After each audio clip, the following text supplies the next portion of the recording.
Nothing standing in the way of me. My couch can do it absolutely. He's going to talk about street races. He's going to be talking about Mark Andrews, and some of it here is going to be interesting, what he says about Mark Andrews. So let's go to EDC. Yeah, I mean, I think Mark is a great player. We're blessed to have three really good tight ends under contract this year. They all contribute in different ways. Their chemistry, their camaraderie, their impact on the offense, the relationship with the other skill guys is great. I mean, Mark's going to go down as one of our great players. He'll be in the Ring of Honor someday. I love having Mark on the team. He's an awesome player. I know he's going to have an amazing season. We'll figure out all the roster machinations over the coming weeks, but I can tell you there's no bigger fan of Mark Andrews than me. And he's been a blessing to have on the team. His leadership, the way he approaches the game, his attention to detail. He's just one of those guys. I think they have a great dodge because they have that one. So notice what he said there. Notice what he said in that song. Has, was, great to have, Ring of Honor. So Mark Andrews has about $16 million under the cap hit that they're going to have this year for him. It doesn't sound like he's too anxious to go ahead and bring him back there. Thank you, brother. It doesn't sound like he's too anxious to bring back Mark Andrews there as well. A lot of fans are clamoring for Isaiah Likely. I get it. I do think at the very least what he's doing is he is trying to he's trying to negotiate here, right? Like he's definitely at the very least trying to get some help on the cap because all the money he's trying to get. I'm a little surprised at taking this position. This is a guy who's been a Ring of Honor, maybe the greatest Ravens tight end of all time. And it could be showing him the door. But there was a lot of was in there as well. Ronnie Stanley, they are going to negotiate. I'm still not as hopeful as some people seem to be that they're going to sign Ronnie Stanley. I think they're going to talk to him, see if they can get him to take a blue light deal or something, which I don't think he's going to do. I think Ronnie's going to get a bigger deal. EDC was very non-committal also, too, on Justin Tucker. John Harbaugh, when he was talking about what flat out said they're looking at kickers, in part due to the way he played last year and the age. The issue with Justin Tucker, Eric DeCosta was asked a question about 4 times, and he basically gave the same answer. League is investigating. They're waiting to take action based on the league investigation.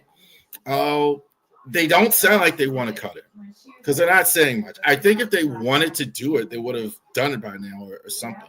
So even the statement was non-committal. I think they want to keep Justin Tucker, guys. I don't know if they're going to, but I think definitely that's on the table that they're thinking about keeping Justin Tucker. So interesting to see what happens there at the Combine. So this is really the first time we've heard from them really in a while since the end of the season. Let's talk a little NBA. So last week we told you who the 5 best teams were. This week, NBA segment, let's talk about who are the best teams here at mid-season. Oh, wait a minute.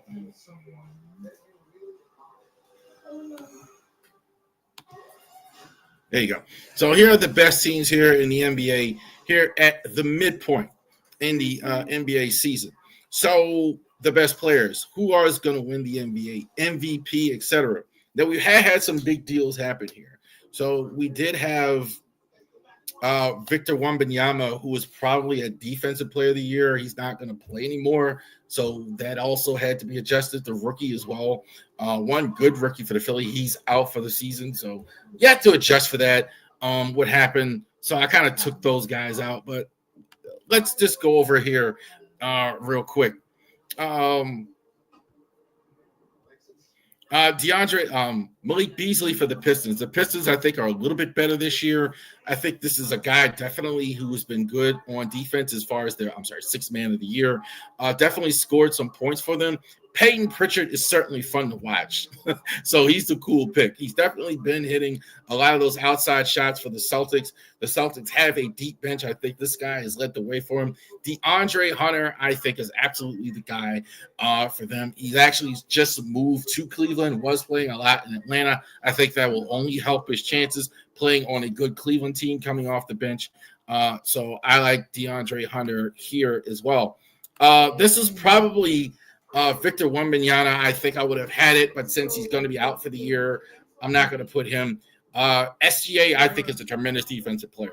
They're going to be a little biased against giving him the MVP, giving him the defensive player of the year because he's such a good offensive player. I think he's in the MVP race.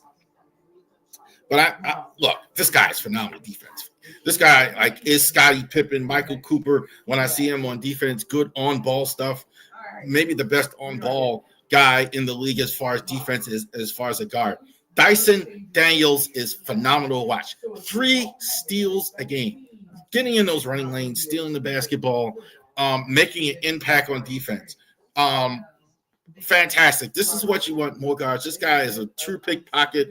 You're talking about on ball, Gary Payton type stuff, actually getting the ball away. Jaren Jackson, I think, is probably the new version of the Draymond Green physicality, getting guys, getting it physically. The Grizzlies, I think, have had success, I think, because of his play this year. This one was harder than to do. Cade Cunningham, I think, the improvement is the Pistons' improvement. The Pistons have been a little better this year. Tyler Hero, same, has been better. He scored more points, both of these guys. But I think they've had incremental improvement. They're in there. But I think the teams have gotten better. Tyler Hero's role is clearly bigger. But Norman Powell, I think, is huge, really saving the Clippers season here.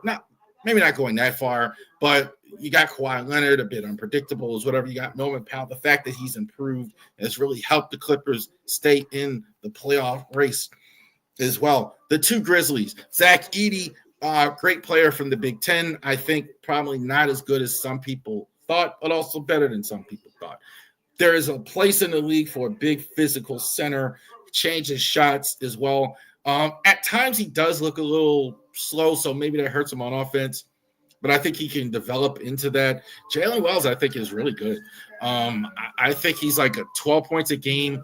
I think that's we've only seen the beginning with him. But Stephon Castle is a highlight. Stephon Castle is really fun to watch, and I think he's going to get more touches in the second half with Victor Wembanyama out for the season. MVP Giannis Antetokounmpo for the Bucks. One of my favorite players in the league as well. I think he's fantastic.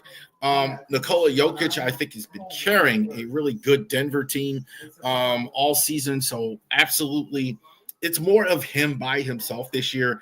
But I got to go with SGA. I think when you're doing an MVP, the best player on the best team, there is nothing wrong with that as far as taking that. What does Kenny say? Could you realistically get Andrews? What's the question? You really think you could get for Andrews if they wanted to get rid of him? I'll get to that in a second. Till next time. Right. All right. So, but I think this is the best player in the NBA. I think he definitely deserves it as well. No question about it. SGA, the best player in the NBA and MVP. Answers the Andrews question, even though we were talking basketball there.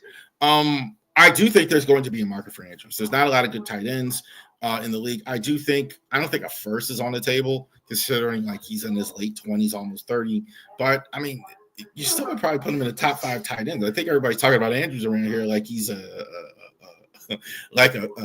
fish or something, or not worth anything. Second or third, I think, is on the table. I think third most likely in the second. I think in there is a universe where somebody might give up a second, but a third. I think a third is probably more realistic. Andrews. All right. So, yeah, man. We just saw it. So let's go over it as well. 58-55. Let's get the lousy graphic up. That was unbelievable at the end of the Maryland Michigan State game tonight. So the Spartans were actually successful in College Park. Man, Michigan State, man, I got to tell you, all their teams look so similar because they have had. They've had Tom Izzo there for so many years, and this was the Coach experiment. Defense. The on-ball defense, the pressure, and everything they put on, that was definitely on display. They do not have a lot of scores in this team, like any individual guys. They have depth. They ran out 10 guys, and they wear you down on defense. Fears, I think, has been one of their outstanding freshmen. 5 points, 3 assists. Not a lot tonight from him. Even though I think you could argue he's been one of the best players. Jace Richardson has been coming on lately, 15 points, 8 rebounds. I think he scored the most tonight for the Spartans. I think, definitely to me, I think he had the best night on offense as well. Richardson had, what was it? He was 6 for 14 tonight. I thought he was pretty good. He had 8 rebounds, probably the only guy on offense that they had as well. Let's talk about Tabak. I think he was their big. They have a bunch of bigs that, again, the depth that they have. Xavier Booker, Corin Carr, and this guy was starting 7.6 rebounds, 7 foot, gave him a lot of size. I think he gave Derek Queen a lot of trouble in defense. I mean, he didn't score a lot of points, but he was really just putting a body on him all night long. And this is the guy tonight that broke our heart, Trey Holloman. 9 points, 3 rebounds, and he hit the game winner, the heartbreaking shot at the end there. That was from half court. I mean, I thought for sure this was going into overtime until Trey Holloman hit it. What happened with the Terps tonight? Very reliant on their starting 5. Miguel got in trouble early, 10 points, 10 rebounds.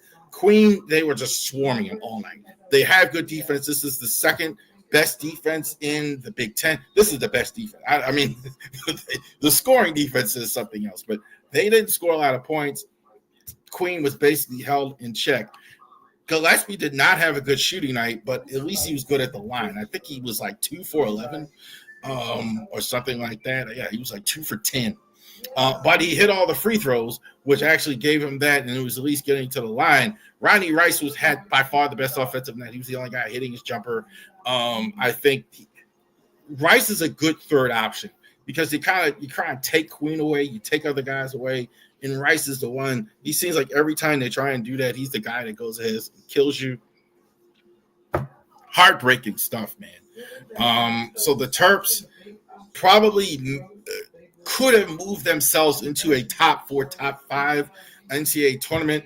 They're definitely going dancing, but this was heartbreaking, like losing in this fashion. This happened right before that.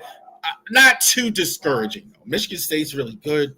Definitely going to the tournament, definitely showing that they can handle themselves against a team that's in the top 10. So I don't think they moved too far down. 15, that's been the highest rank of the year. So 58-55. No reason to be too discouraged if you are a Terp fan, even though they lost tonight. 7th loss for the Terps. Definitely going to March Madness.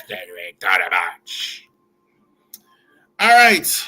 My beloved Sunday Night Baseball we talked about last week is no longer going to be on ESPN. So ESPN is ending its relationship with Sunday Night Baseball after 35 years. I remember that when I was younger, when they NBC had the rights like for most of my childhood there at that point, and then they moved the games to ABC and NBC had it, and then it was CBS that had it. They didn't last with the 4 years of the contract they got out of it. Then it went to Fox, but ESPN has been there since then. I think it's 1990 until now.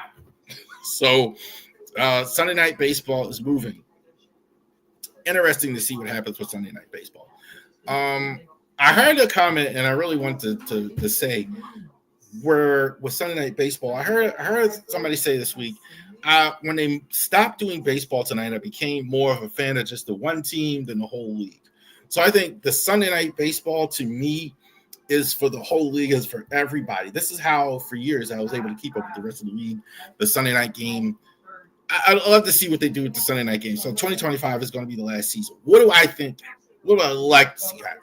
So these are 5 options. This is not predictive, but 5 options. MLB.com. I think if there's a universe where they would do that, if they really want to make MLB.com a destination, if you really want to move it, like you've seen with WWE, like you've seen with UFC, MLB.com is a good idea. I don't think they're going to do that, but I think it's definitely, if you have an idea with that, it'd be a great thing to do to put the Sunday night game there. This is, I think, more likely than people keep going past this, but absolutely could see Apple TV doing it. Their games aren't that good. I think they do. I think they do need some work. I don't think they're as bad as people are saying, but I could absolutely see them actually expanding their MLB coverage if they can get some playoff games or taking that spot from ESPN, taking a bigger role. They're looking to expand their channel. They certainly have plenty of money. So I definitely, there's a universe where I could see that for them. Amazon Prime, why not? Right? You want to talk about money? I think this Amazon, I think, is the biggest well-funded app in right now in the universe as far as anywhere. Amazon has a lot of money to do it. They're signing with the NBA. I think they've already signed with the MLB. They've signed with the NBA. They're going to have that next year. They're going to have. They already have the NFL. I absolutely see Amazon Prime next year for Sunday Night Baseball. I think it's only a matter of time too before they're actually involved in baseball. I don't know if they're doing it right away, but absolutely I can see it. That's the wrong number. 3. If I had my way, this would be who it is. I think Turner Sports has been doing baseball for a long time.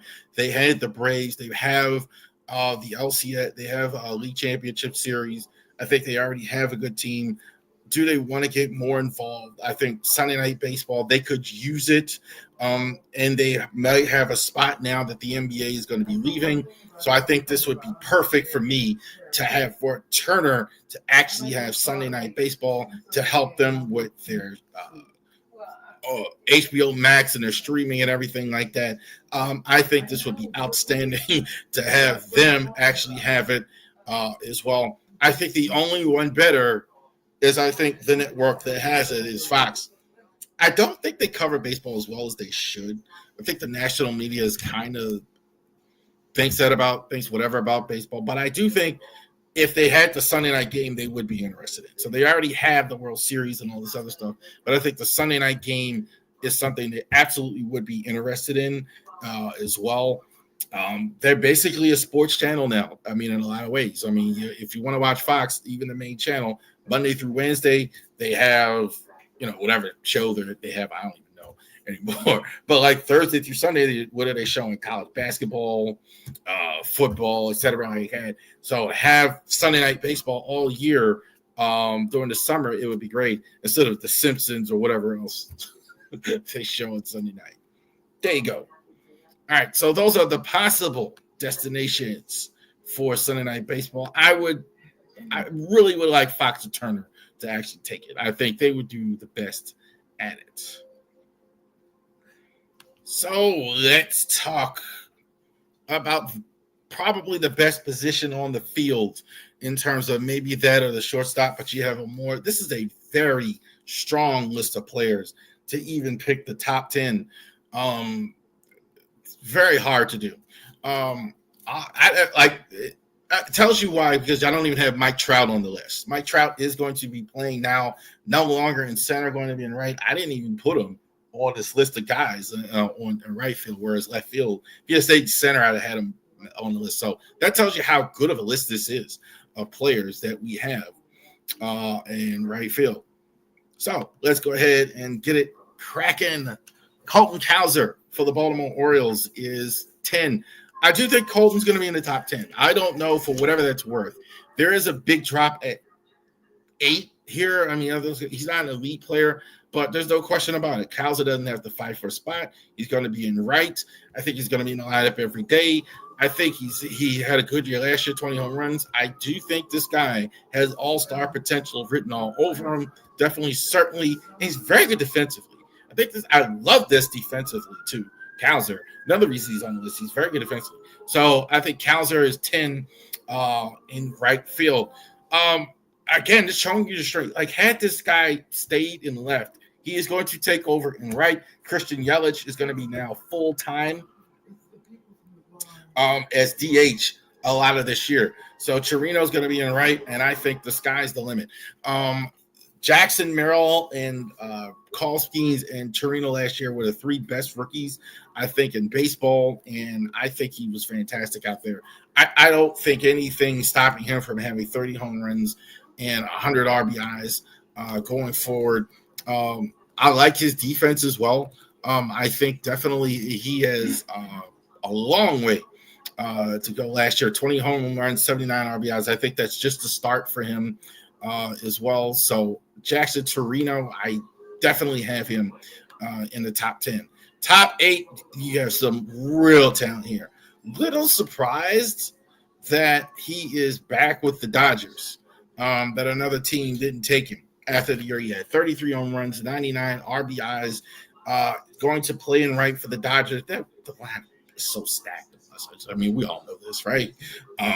Ohtani and Betts. I mean, we're doing this list. We're seeing Dodgers every week, and they belong on this list. So it only helps a player, I think, as well, when you have it. Hernandez, I think, is there as well at 8. Corbin Carroll now, a lot of expectation for him last year because he had such a good rookie year. He signs this huge contract. Got off to a really slow start. Didn't play well at all in the first half. Now he's in right field full-time, 22 home runs, 74 RBIs, 231. Really good in the second half. So he really looked in the second half. So if he could put it together a second half or a full season like he did in the second half, I don't see any reason why he wouldn't have the sky's the limit for him. I think Carroll is, going to be one of the top players. Definitely, I definitely think the potential's still there. Not too down on Carroll. Kind of put him in the same category as Julio Rodriguez. He didn't immediately climb as high as maybe some people thought, but I think the potential is still there for young Corbin Carroll. Some of y'all are going to disagree with Garcia. That's fine. I still love him. This guy's an outstanding power hitter.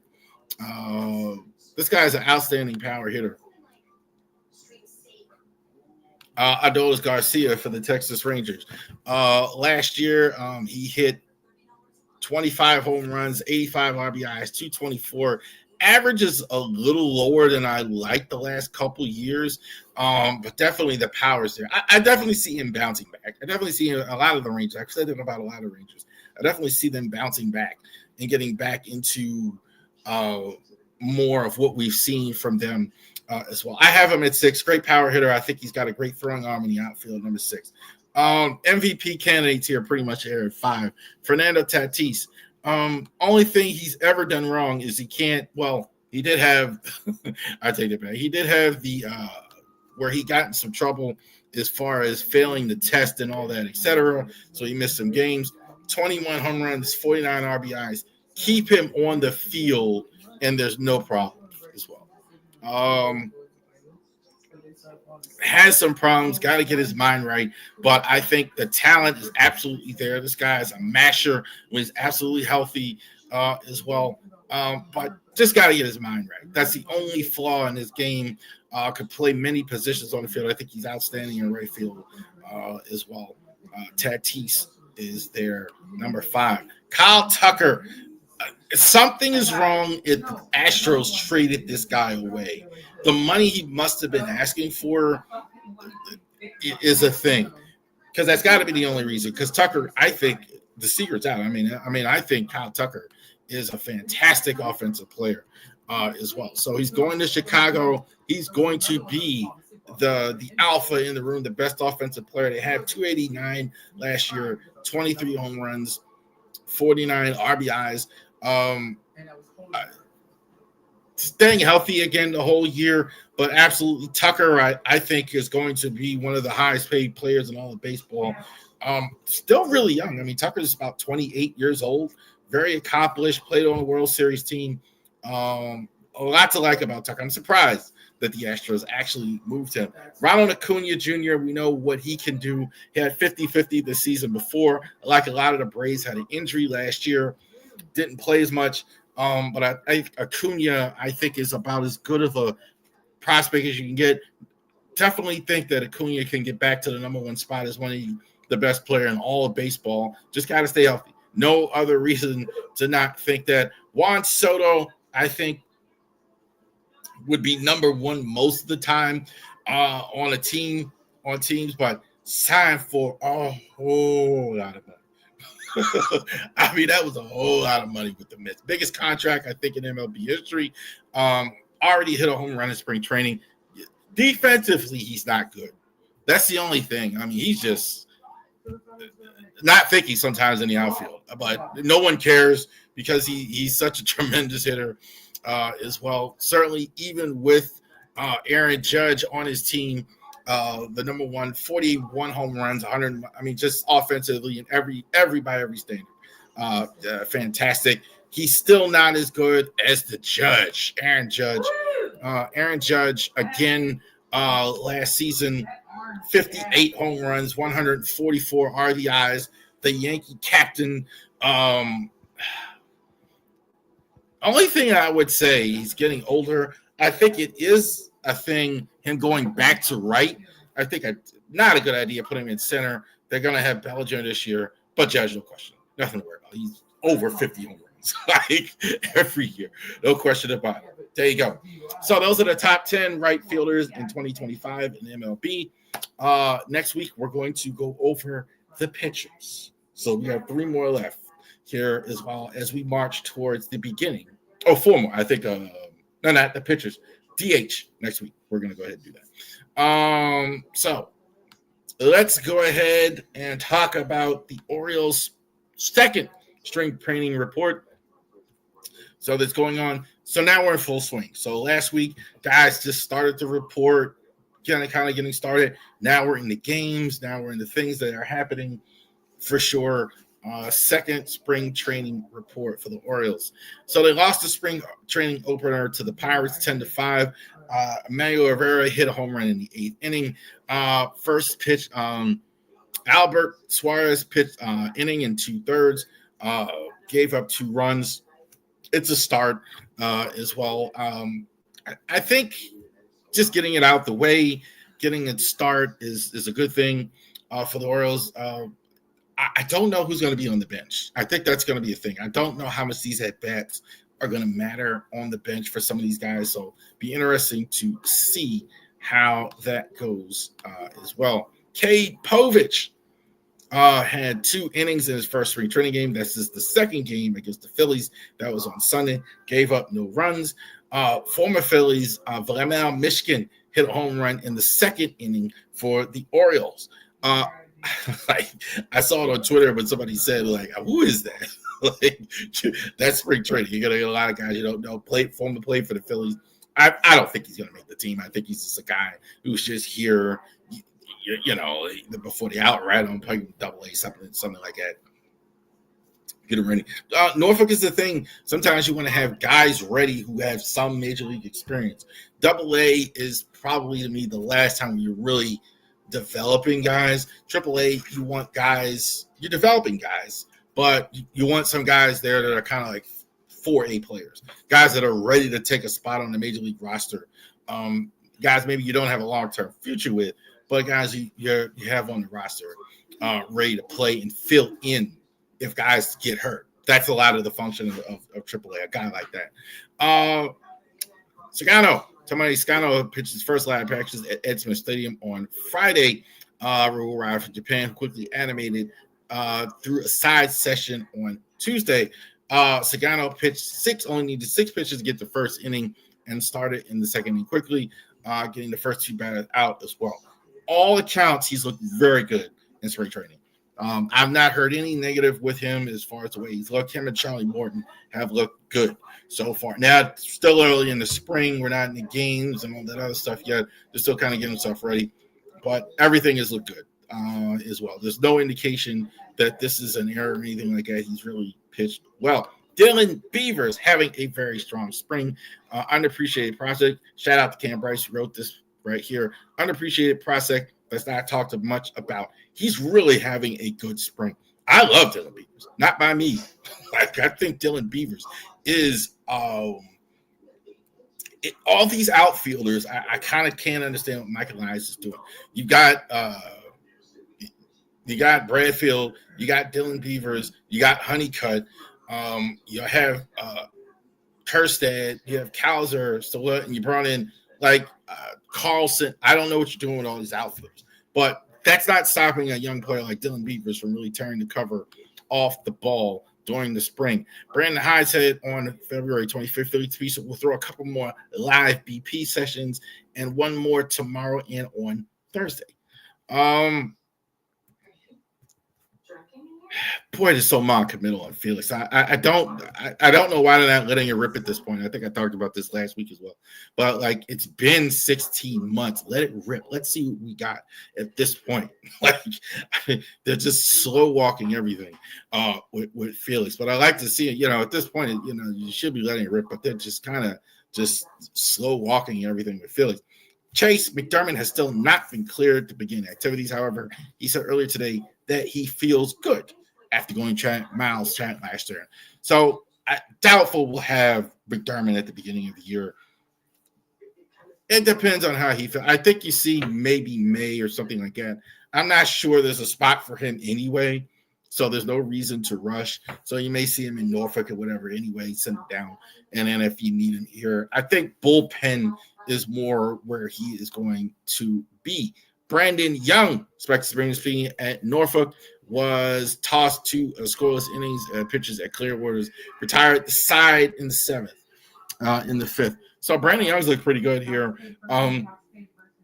Look, you don't have Chance McDermott as well. You're going to have somebody ready and nervy. I think the guy that maybe called up first is Brandon Young. He has looked pretty good. A couple scoreless innings so far as far as Orioles pitching prospects, and Orioles have a 2-2 record, whatever that's worth, in spring training. So definitely Orioles are going through the spring. Everything's been good so far. There hasn't been any major injuries or anything yet to report as well. Guys looking healthy as well. We're still waiting on Batista to go ahead and pitch in a game. We'll see. So definitely the Orioles, as they're trudging through spring training, we're going to have a game here at the end of March. Thank you very much. Tough night for the turf, man. Thought we had it. Next week, Ravens mock draft. We're going to go ahead and talk about that, the 7th-round Ravens mock draft. Thank you for joining us here on the Ravori Sports Podcast. Enjoy the rest of your day.